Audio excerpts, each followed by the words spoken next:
Good morning, everyone. Thank you all for being here. Welcome to the Center for American Progress. My name is Neera Tannen. I'm the president of CAP. We're really excited about today's discussion, which I think will be a fascinating one on the future of human space exploration. This, in fact, is the third program in CAP's series on space exploration. Last June, we started this series on the 50th anniversary of astronaut Ed White's historic walk in space. NASA Administrator Charles Bolden headlined our second CAP program last October and spoke in detail about NASA's roadmap to send humans beyond Earth's orbit towards deep space and eventually Mars. As we've noted in these two discussions, our main focus is looking forward into spaces, where we'll go, how we'll get there, into space, where we'll go, how we'll get there, who will come with us, and perhaps who we will meet along the way. I have to say, as our founding president, John Podesta, who has a little bit of a reputation for believing in or thinking that there's life out there, we are definitely continuing on that tradition here at CAP. As America charts its path out into the solar system, we'll need to create opportunities here on Earth for Americans of every background to develop the critical skills and capabilities necessary for the truly global enterprise of space exploration. Indeed, the United States continues to lead in space. Astronaut Scott Kelly just returned from a record-setting year in space on board the International Space Station. Multiple American vehicles continue to roam the surface of Mars, and NASA's robotic probes are pioneering exploration on Jupiter, Saturn, and the planet formerly known as Pluto.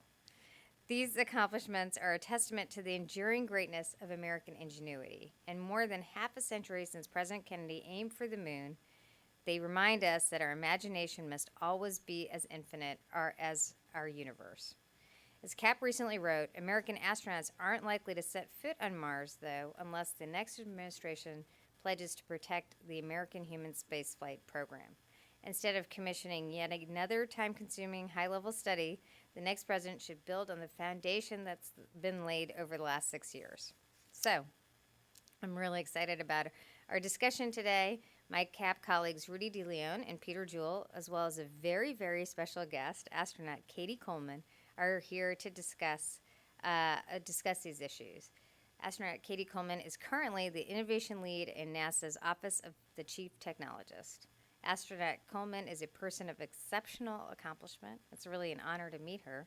She served for 26 years as an officer in the United States Air Force. She holds a Ph.D. in polymer science and engineering from the University of Massachusetts, Amherst, and as a NASA astronaut, she has flown on the space shuttle, the Russian Soyuz spacecraft, and spent 159 days aboard the International Space Station. 159 days. That's a lot of time, and yet she wishes she was there longer. But perhaps most of all, she taught Sandra Bullock how to survive in space for the movie Gravity, and clearly George Clooney missed out on that training. So, sorry. I should have said spoiler alert. I have to say that the experience over over our last year focusing on these issues has really told us that for Americans who are hungering for America to lead, we are leading in space, and it's been very exciting to discuss these issues. I want to invite astronaut Coleman to the stage and also to invite my colleagues to start off this discussion. Thank you so much.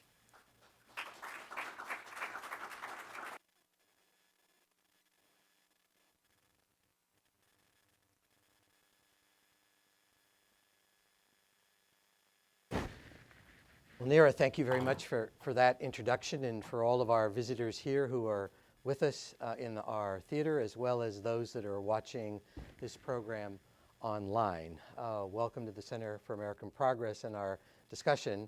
You know, there's so many ways we could introduce you as Dr. Coleman, Astronaut Coleman, Colonel Coleman, but we'll just call you Cady. Cady will be just fine, thank you. And, That's what everybody says. to get us started, and we've had a lot of interest in this event, including, I think, a first for the Center for American Progress, which was Neera received an email over the weekend from the commander of the space station in orbit, and we'll get to his comments and the questions he posed to Neera. in a second, but I wanted to yield to astronaut Coleman and let her open us our discussion. Would you like to see the video? Would that Sure. be a good way to start? Sure. I brought like about a minute and 30-second video that just shows a little bit about what it was like to go on this most recent journey, which was to the International Space Station. And are they showing it? Is it? Yeah. Okay. And can I just come up and Sure, go up and kind of look as well, just so I can. There's no audio. I'm the audio there, but I like to show this kind of minute and 30 seconds just because I think it kind of helps you understand where I've been and why I'm still here. Really, going to space is quite addictive, but I will tell you that I'm working here in Washington not because I'm about to go to space again, but because we've got bigger and better things to do, and I like being part of them. This is our Robonaut who's up there in space. You're seeing a little about the science experiments. This is a fluid physics experiment. Look at the table there, and we'll talk about it a little bit later. And the fact that, as you see, I'm an amateur flute player who really loves to play. And it's something that I think is important to realize, that humans are the ones who will go to space. And even though robots are there, they were built by humans. And that we are going to bring all of our funny parts with us. You know, the parts that are easy, the parts that are hard, and together, that's the only way we're going to make journeys like this. This is the Earth with the Aurora Australis. Seeing the Earth at night was often what I would do in the beginning was only go and look out the window at night, because it was a little easier to understand where I was in the world, because the cities are sort of lit up and you can take your tour around the world. I'm a quarter Irish on each side, so this film ends with Ireland here, somehow adding up to much more than a half. And there's the station, which is, you know, it's the place we're living right now, but it's truly the place that we are going to Mars right now, using our technologies and experimenting, and using that as the place that we find out, are we ready to go?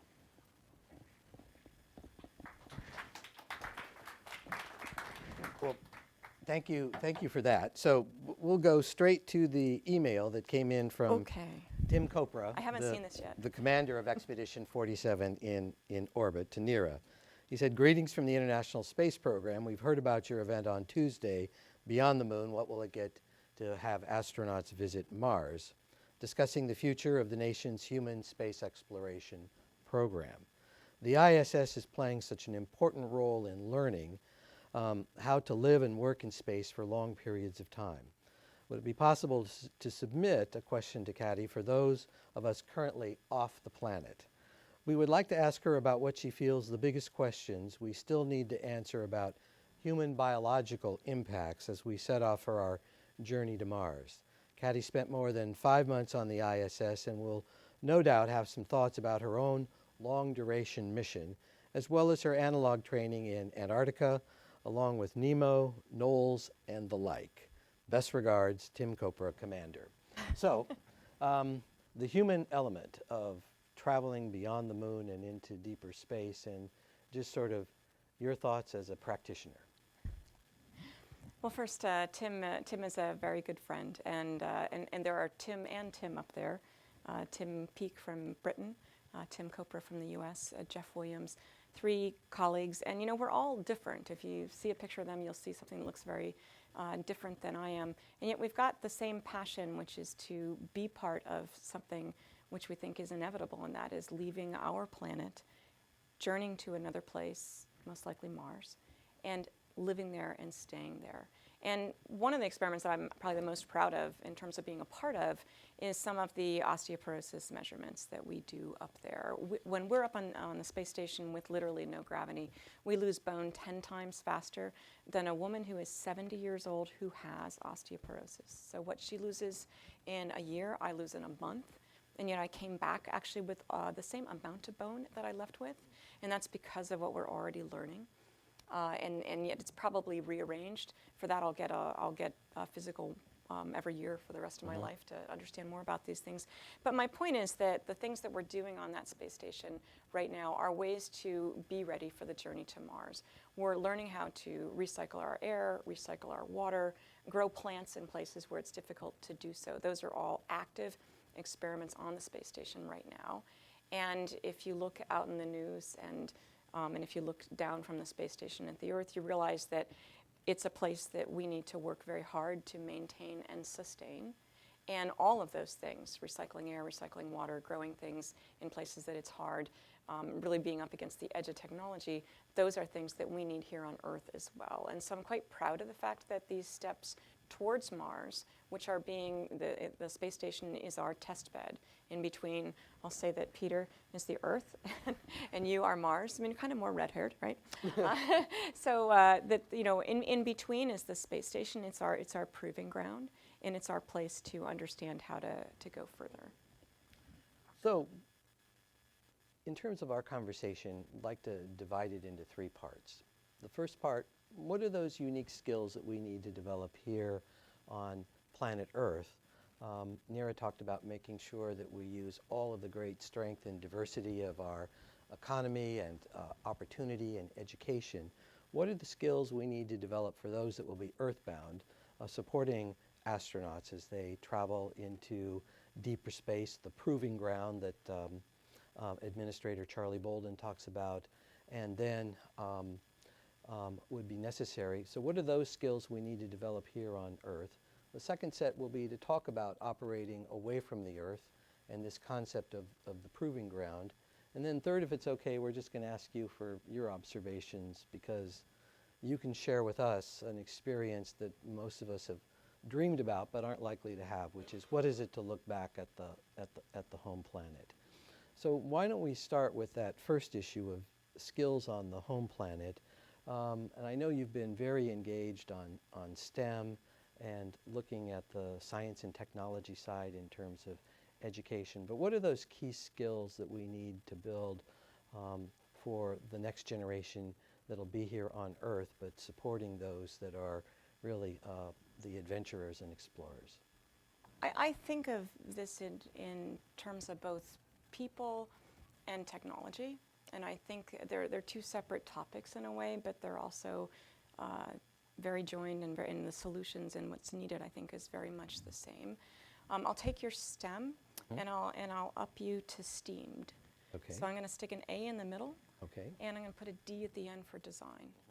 And I think it's, when you say what skills do we need, like what do we need our kids to know?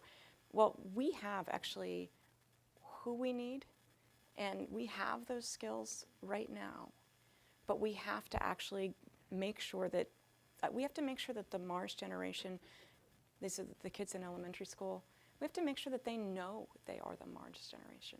They have to really understand that they have that destiny.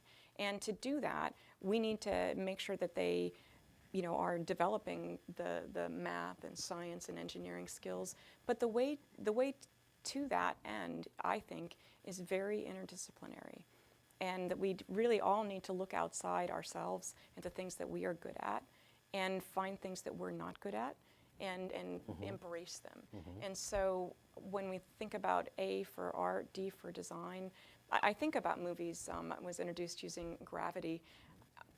There's inaccuracies in physics in that movie, but to me, what matters in that movie is that movie took people to space. And so vision and design can help bridge that gap and help people see. I mean, I think people who write science fiction or make movies or make paintings or compose music or play music, you know, all these kinds of arts, they bring us to a place that many of us cannot go by ourselves. And so the fact that that art and design will help link us all together.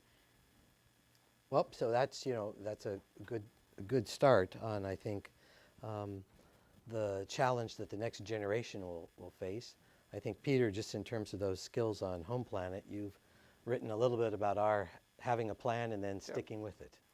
Yeah, basically what I've written is we've got some building blocks that we've put in place that will help us get to Mars over the last 6 years or so, and my case is that we don't need to reinvent the wheel here, but if we use the building blocks that are in place, we have this consensus that seems to be emerging with the public, with NASA, and with private industry, that Mars is the ultimate sort of horizon goal, stretch goal, whatever you want to call it, and that looks more and more feasible. So what I'm wondering is, you know, what do we do when we get there? Because we have significant challenges landing people on Mars. So do we land directly on Mars? Do we just orbit as our friends in the Planetary Society have proposed, or do we explore the moons, Phobos and Deimos? And what are the pros and cons of each sort of option there? So first, I'll say that I like the fact that we're starting from the premise that we're going. Yeah. And it's just a question of developing the things that we need in terms of technologies, in terms of people and people working together, realizing that it's not just national space agencies that will bring us on that journey. It's going to be, these are international ventures. And even within the US here, thinking about our commercial partners, thinking about SpaceX and Boeing and Blue Origin and ATK Orbital. Though all these places, we're used to being just NASA, right? And NASA being the one that will go and the one that will lead. And that's actually still true and essential in terms of having the vision and owning, I think, the public trust that we are going on this journey and we're going to recruit all the help we need. But we have more help than we've ever had, and that's very, very exciting. Now, I was talking about kind of that proving ground, Earth, Mars, and then what's in the middle. And I mean, there's a physical thought you can have there with just the distance between those two places being very far. And in the middle is the place, it's low Earth orbit around the Earth, where we are learning lessons. And this is an essential place up on that space station, and then even in geosynchronous orbit, places that we're already putting space vehicles, we're learning the lessons that we need to go further. And there are still, I tell people that one of the reasons we haven't gone to Mars yet is that we're actually just not ready. I mean, up there on that space station, Tim and Jeff and their 3 Russian crewmates, the air recycling systems and the water recycling systems and the toilet break more than once a month. It's not, that says we are not ready to be all the way to Mars, and that we are, and the reason that they break like that is not because they were designed poorly or with a lack of vision. It's because this space in the middle is hard. I mean, this is microgravity, where everything to do with fluids and solids and convection, all these things are different, and we are learning about how they really behave in order to understand how to design the right apparatus to go further. Your question was more specific, and there's folks at NASA that could give you better answers in terms of the pros and the cons of each of those things. But what's important to me as a part of the program and a part of the way forward is to understand that we have a plan that is flexible and at the same time really solid and targeted and doesn't need a lot of replanning as we change. Every 4 years we all kind of take a look around and say, is there anything we really need to do differently? And I think your point was, let's stay the course. We've done the homework. We know where we're going. But this place in the middle really does involve, we may be planning to go to moons of Mars because it would actually be a lot easier. And maybe that's going to be a good choice to understand, what the surface is like and how to get there and how to send data back and maybe a more assured return from places like that. So exactly where we go and how we go are still things that in the middle we're working out, and that's why we've built it to be a very kind of robust piece of fabric that can send us in a variety of different directions. Just a sort of a quick follow-up, radiation is the big challenge, from what I understand, for that middle space. What progress has been made in terms of understanding that aspect of it in recent years? I'd say we're still at the beginning of really understanding, what kinds of radiation and what is the most effective way to design a mission to get us those answers, so that when we send people to Mars, they're going to be able to stay and they're going to be able to return. I think the radiation part is really not as far along as we would like, and at the same time, we're not in deep space yet as humans, and so in some ways the measurements there, we do radiation monitoring, a lot of different testing on ourselves, on animals, up in space. And so those answers are coming, and at the same time there's a whole chapter yet to come, which is the deep space radiation. And something one of my colleagues spoke to me about was that one of the most effective ways to go and do this experiment might be to actually just go on a really big deep space mission and come back. But we're not going to Mars. You know, we're not, I mean, we are going to Mars, by the way. But one of the intermediate steps in that flexible fabric might be to go on a longer mission. And yet, will the fact that many people will have a hard time really feeling that and understanding and saying, right now people ask me, where did you go? And I go, well, just around the Earth, thousands and thousands of times, but it's a very special place to be. But the fact that people might not be able to feel that mission, and yet the data that we could get from it, might be actually the most effective way to spend a couple weeks gathering data. Well, that leads us to sort of branching, but you're right, in the process of just working on this event and our earlier two events, we've really had the chance to look at all of the technology mixes that are out there. So for low Earth orbit, there are one series of vehicles that are in competition now. We're getting ready for their flights.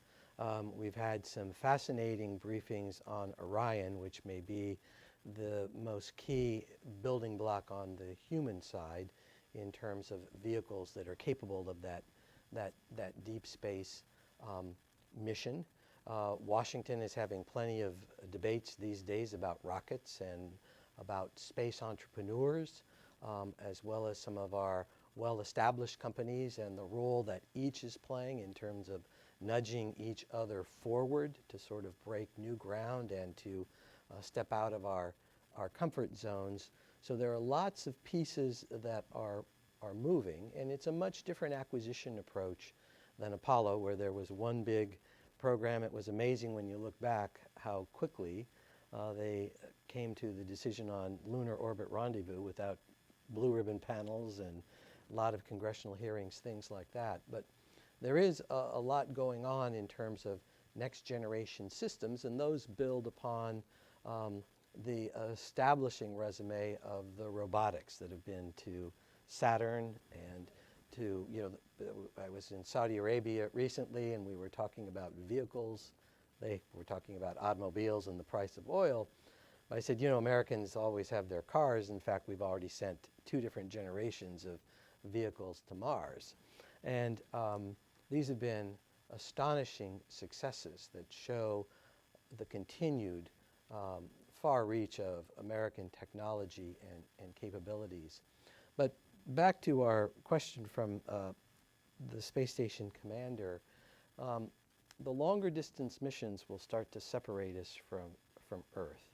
And so from a human perspective, astronauts on the moon, astronauts in orbit have always been able to look back at the Earth. Apollo 13, even if its darkest moment was only 3 days away. On some of the longer missions, before we strike out for Mars, we're going to be further and further away so that the Earth is no longer visible, but may turn out to be just a point of light, the equivalent of our looking in the backyard up in Mars. What are we learning from the space station that will help us prepare our future astronauts for that separation from Earth that's coming? Well, first I'll say that the value of the mission, the fact that we're meant to explore, that there's something in us that just has to do it. Even in my time up there on the space station, which was sort of a little short of 6 months, I went up there with people who were not my best friends before we left, and not necessarily my best friends when I came home. And at the same time, we were closer in a way that is just unexpected. And it's the passion that we all have for the mission that brings us together and helps you really overcome from some significant, really, differences in the way you live and what you think about, but you're united with that one passion. I was actually up there with Scott for a few months, and he's clearly we're very different. Yep. And when he went to leave to come back to Earth, I looked at him. I said, I'm actually going to miss you, because we were acknowledged different. And he looked at me and goes, I'm going to miss you too. And it was really wonderful when Paolo and I then came back a few months later to land, and not many people get to come to landing, and there was Scott at the bottom of the ladder, and he said, well, I just had to make sure you got home. It was, so it's a pretty wonderful bond. In terms of getting ready and being human, I'm a commuter by personal life. My husband and son live in Western Massachusetts, and I've lived in Houston for most of my NASA career. And we've learned, we're always looking for ways to be close and to really see each other, so to speak. And I think that visual is very important. We try to do things like Skype instead of just the phone, and even, realizing what does communication really mean, and how can you make it work for you. My son was 10 when I went to the space station, and almost every night, I would say every night but 3, we read stories. I had some books up there with me that he loved, and I would read to him Peter and the Starcatchers, where you have, smart girls and smart boys and sword fighting and, people flying and everything good. And it just gave us a place to be together without saying, well, so how was your day? And what are you going to do today? And you run out of that stuff really fast. So finding ways that people can both be together and experience life together. The search for some kind of entertainment or TV show that 6 people from 6 different countries can watch and understand, even though we all speak Russian and we all speak English. That's challenging. I mean, finding some things like that. But the people part will be fine. I think in some ways the importance is to be able to have a lens on what we're doing and making that real to everyone else on the earth that doesn't actually get to go. And that is actually our challenge right now, in that we won't be able to go unless we can find ways to share. And I would say some of these movies and books that have come out have been really wonderful ways to help people come on the journey with us. We got 18,000 applications for the astronaut program this year. And I think that some of these movies are responsible for that. The fact that going to Mars and the scientific challenges that we have to overcome, that those are present in a way that people could understand is, I think, significant. Can I just follow up on that a little bit? What's the sort of mindset that a person would need to go to Mars, or even any sort of long duration mission that's, as Rudy said, far, more than 3 days away from Earth? And what sort of perspective can we get, all of us, from that sort of journey? We had the photos from Apollo 8 and Apollo 17 really put things in perspective. So those sort of interrelated psychological and I guess more philosophical, not quite philosophical, but perspective questions. How will going there change us here?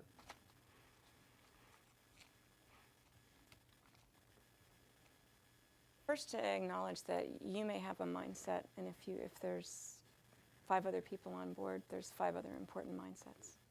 And they could be so much different than yours. And I actually like to show a picture of our crew. You'll see an Italian and a Russian and myself, and the Russian looks like this. And I tell people, and he's like that in every picture, and I say, this is a picture of our crew ready and excited to go to space. Because it is a picture of our crew ready and excited to go to space. And it's one thing about the mindset to go there and be one of those people, but realizing that, when you're on a spaceship and there's just nobody else around, it's easy to figure out, to dig in and be all about the mission. And what we need in order to get to Mars is for people to realize that right now, here on the ground, that they're part of the mission. Your part of the mission may be developing some of this technology that we need that we don't have in terms of propulsion, in terms of medical advances, in terms of material science. Your part of the mission may be, in my case, yesterday on the subway, running into a young woman with a poster that had a bunch of chemical terms on it. And what do you do? On our way to the NIH as an award-winning scientist, and I helped her get on the right subway train. And gave her my card and said, you're off onto a great start in a neat world, and I'd like to be part of that journey, because all of us have a part to play. And it might be meeting somebody in the subway. It might be knowing that if you have an idea and other people can't see it, maybe you need to get some help having other people see it, or maybe you're going to have to actually persevere, knowing that you're just on the right path. And we see that kind of crystallized in the people who are on the journey. Yeah. But we need to have it right here. Which is why I like it when people like you write articles about what you think. Yeah. Well, that sort of leads us, because the question that I'll get as we talk about this from fairly sophisticated audiences is, we've had such success with the robotics. Cassini continues to orbit when it was launched, I was Undersecretary of the Air Force. I have a photograph of a 4-month-old daughter, and we're outside the clean room, and there's Cassini, and she was in school when it got to Jupiter, and she was not quite a teenager when it got to Saturn. But we've had such remarkable success, and then the rovers on Mars, and then out to Pluto in a tremendously long duration. Until we find those wormholes that will allow us to go much faster, make the case on why we need to send astronauts and not just simply the next generation of the very sophisticated robotics that we have out there. It's going to be the word "and." It just is essential. I mean, we can't afford to have humans do the things that a robot could do for you. I mean, we used to train people all about how to exactly run that space station. And now that training has morphed because the people from the ground can run the space station. And that way we can use crew time, which is actually the most precious resource on that space station, is just experiments that need the crew. It's not going to be a cookie cutter, you know, you're just going to need people in the loop. I mean, you've named a lot of successes, which I am a big fan of, and I love the fact that when we have an orbiting satellite around Mars that can take pictures of the rovers and you can see their tracks, and it's like watching TV on a different planet. I mean, and that wouldn't be happening if it wasn't for robotics, and I want to send robotics before I send people that I care about. It's essential, but there's a lot of things that really don't work as planned, and every one of us has stories like that. We have a facility that was done for bio kind of work up on the space station. It took a long time that would do, injecting and doing all sorts of closed work that's hard to do and actually may be hard to train astronauts to do. We try to make things astronaut proof.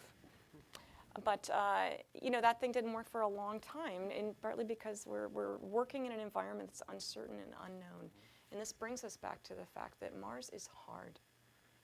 All these things are really, really, really hard, which is why we have to dig deep and we have to look for alternative partners, and we have to look for technologies using a different lens. So, sort of building off of that question and that response, you were up in the space station with the Robonaut, the robotic anthropomorphic sort of robot. But as we've had our discussions with friends from Lockheed and Planetary Society and all sorts of other people, there's a potential for humans and robots working together when exploring Mars. And I was wondering if you could, based on your experience working with a robot and your position today in the Chief Technologist office, how do you see the human-robot exploration team working together? Not rising up to overthrow us, but working towards a common end. We did actually unpack him and hide him in the space station. You have to have a little fun out there, right? We didn't eventually show him to be, off in the Japanese segment, already running the space station. Of course, in the Japanese sec, because they're robotic, really inclined. But it's interesting to think about how people see robots, and I think first of all, expanding your mind. I think it makes us feel good to know that we do things and we make things happen. I did some work on underwater robotic surgery when I lived for 11 days under the water in the Aquarius habitat as a training mission, which is excellent training, and just learning the terminology between yourself and the coach. But learning to realize that if you tell a robot, move 3 centimeters that way, the robot is going to move 3.0 centimeters that way. And it's learning how to communicate in a precise way with them. And what are things that, even if it might make more sense for a robot to do, but a person needs to feel like they did it, just learning who does what tasks and why. I think it will be alongside, already we use Siri, right? We use voice commanded phones and things. I'm not so successful at it myself, but I'm working on it. Neither am I. Yeah, she never actually, but this is a problem. And wanting to do things with 2 hands up in space, we're trying to work on that kind of voice-activated communication with the Earth. So learning just what those interfaces are, what are the tricky parts, what are the parts that people really, in an emotional way, feel like they need to own, and how do we work on doing the things that make the most sense? Because going to Mars is hard, and it will be a combination of humans and robots. And if you only send robots, I don't think you'll be successful. And if you only send humans, you certainly won't be. So just a very quick follow-up. Is that a subject for the proving ground to try and work on that human-robot interface to see who works best on what, and what do you need to do yourself? Absolutely, and it's an interesting, we certainly have the Robonaut up there already specifically so that we can understand how to work together. How do you make sure that there's some force component where they can't hurt the humans? And it has a lot of applications down here on the ground.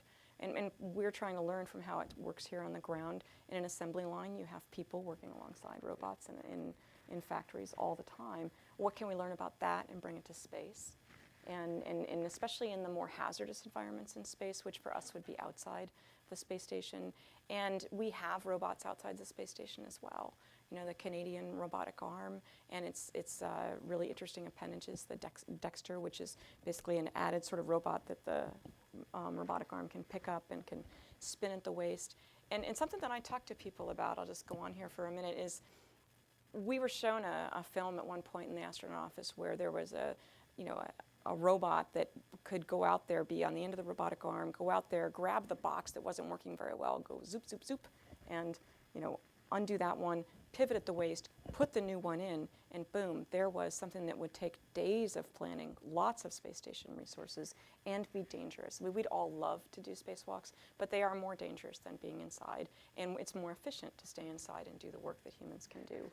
And something happened in between the cartoon where it said, let's make a robot like this, and the robot that we ended up with, which now actually is performing beautifully, but it took more years to make it do the tasks that we needed it to do. And so I tell people the lessons that we really need to learn are that place in the middle, where how do we go from that magical science fiction to that realistic science fact, and what are the practical problems of interfaces and of people designing things together instead of each designing somewhere and then coming together at the end when it's too late to actually adjust. I'm very proud of what we do with the Dexter robot now out on the space station. It's saving us enormous amounts of crew time. And at the same time, there's lessons in all these robots for how do we build the ones that we're going to go to Mars with. So at this point, I'd like to pivot and open up the questions to some of the members of our audience. I'd like to also acknowledge Air Force General Tom Mormon, Jr., here in the front row, one of the great Air Force experts on space, on the rocket side of the house in particular, but also on the satellite world, and who has spent his whole career in that astonishing area.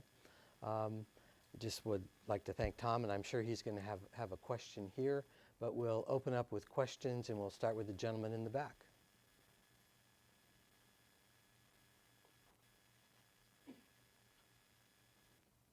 Well, thank you very much. I'm Frank Holmar with the Hungarian Embassy, a political officer. And it's particularly exciting for a relatively small country to hear all this, about all this cutting-edge technology. But my questions are, one, could you please talk a little bit about propulsion technologies, if possible, that will get you to Mars? And also, if I could veer off subject just a little bit to ask, nobody talks about the moon anymore. Is there nothing for us to really explore there anymore? For example, you talked about how astronauts should learn to live with the feeling of being away from home. Could you put them on the moon for an extended period of time? So, just curious. Thank you. And when I think about that Earth and Mars, to me, without even mentioning it, of course, the moon is part of that. Because it's there. It's in that space in the middle. And it's certainly a logical place. It's 3 days away. When people say, how long does it take to get to Mars? I say, well, it depends how you go. But the moon is about 3 days away. And that's certainly a distance that in terms of being mentally comfortable, I personally would rather make some mistakes and learn how to, and be able to come back here and be 3 days away from help or resupply or redesign. if we haven't managed to figure out how to redesign and resupply ourselves on the way. But the moon is certainly one of those places. There's several ways, and it has to do with physics, in terms of what are some basically places that gravity is our friend, where they are orbits that are easier to be stable in, that are around the moon. We call that cislunar space. So these are all places that are in this middle portion, this proving ground, that may prove to be the best test bed for different things that we're trying to understand. And I think that the moon will be a part of these things that we do. It's the closest surface to go and be isolated on a surface.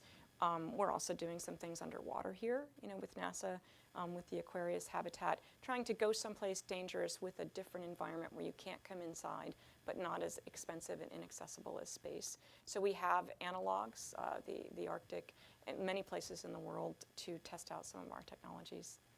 You asked about, so the moon is definitely part of things. It's in this proving ground. You asked about technologies for propulsion. Again, we don't want to make decisions about absolutely how we're going to get to Mars, which is a long time from now, right? Would we talk about those kids from elementary school? We're still, a good bunch of years from putting boots on Mars. So we don't want to pick something and have all our eggs in that basket right now. I think there's a lot of promise with solar electric propulsion, and we have been working on developing that, I think, quite successfully. There is, literally solar sails, there's nuclear, there's a lot of different technologies that are out there, and we're working on all of them, and many folks at NASA, and maybe here on the panel, are folks that have more technical expertise than I do in those. But we're looking at all those things, and we're also, trying to really be on board with our commercial partners. Elon Musk has got a plan to go to Mars, and we're working together to be part of that journey with him, because he's going in a different way than we could go, and we have things to learn from that. Other questions? Jason?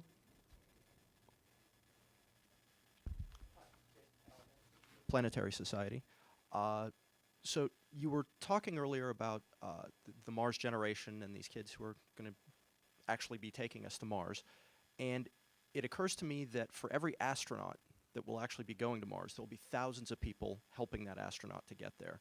And I was wondering if you might be able to talk a bit about your experiences with all of the engineers and technicians and scientists who helped you on the ISS missions, to sort of give us a sense of the vast difference in roles that are as critical but perhaps less visible than that of an astronaut. I'm so glad that you brought that up, because I always feel very privileged to be the person who actually gets to go, and very responsible actually for doing my best and bringing as many people as I can with me.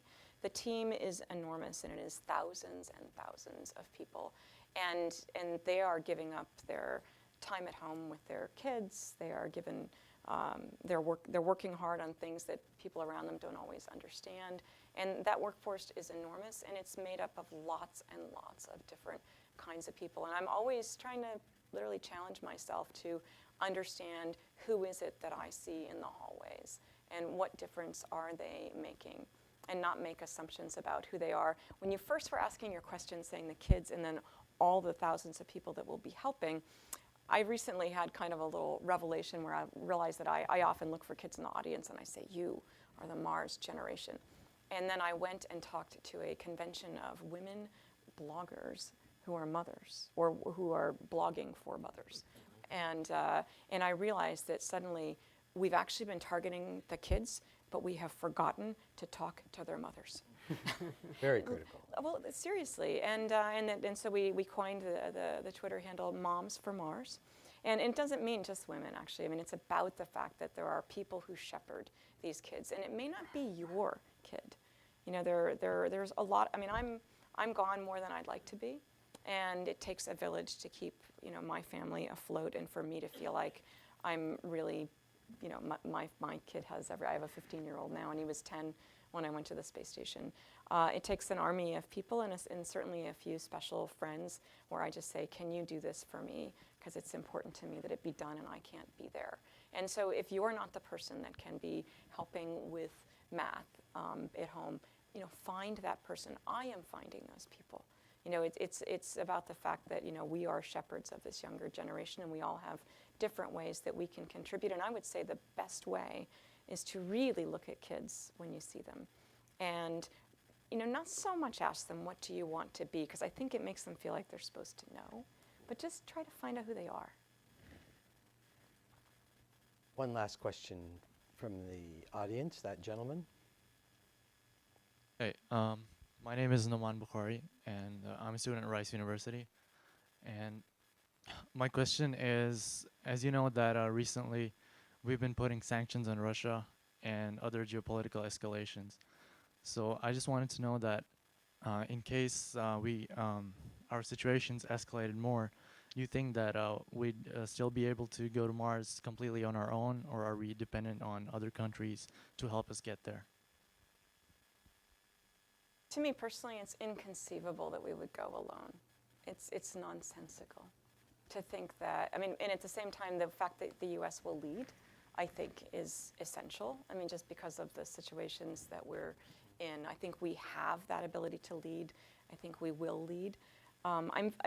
We haven't really talked about international things, and I'm just quite proud of, you know, running that space station. I mean, there's the 6 astronauts from, you know, 18 different countries that are up there, and at the same time, on the ground, many times a day, there are hundreds and hundreds, actually thousands of people from different countries that are making decisions together about what we 6 people will do.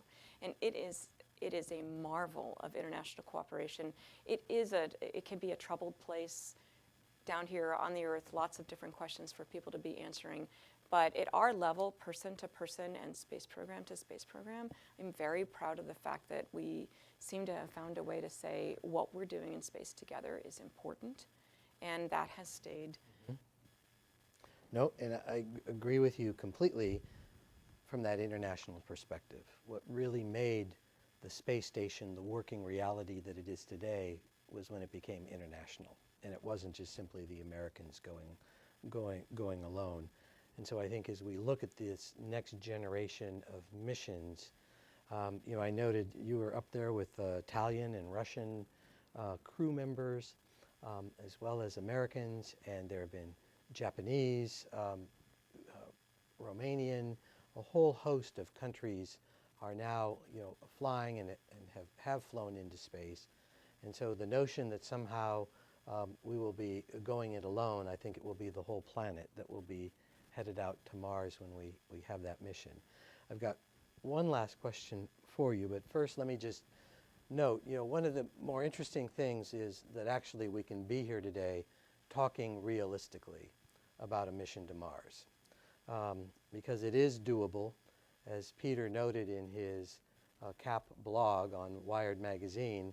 If we stick to it, if we take the building blocks, Orion, the launch system, the entrepreneurs, we've had Mr. Bigelow from Las Vegas here, the habitat is being tested on the Thursday on the space station this week. This is part of the living space that astronauts would have for deep space missions, but that I think part of the vision of the NASA leadership, particularly these last 6 years, are all of the tools that they are leaving in space. Not so much a rigid roadmap, but instead a roadmap that is the combination of many different tools that give us the ability to move out further and further into space, both with humans and also with the robotics. The next generation will have to, the millennials will ultimately chart their course. They'll be sitting up here in a few years doing these programs. But I do think that once again, and as astronaut Coleman just noted, it's our ability to lead and to think about these things from an American perspective, recognizing we'll have many, many partners joining in the final enterprise. But I do think that the tools are in place for these missions.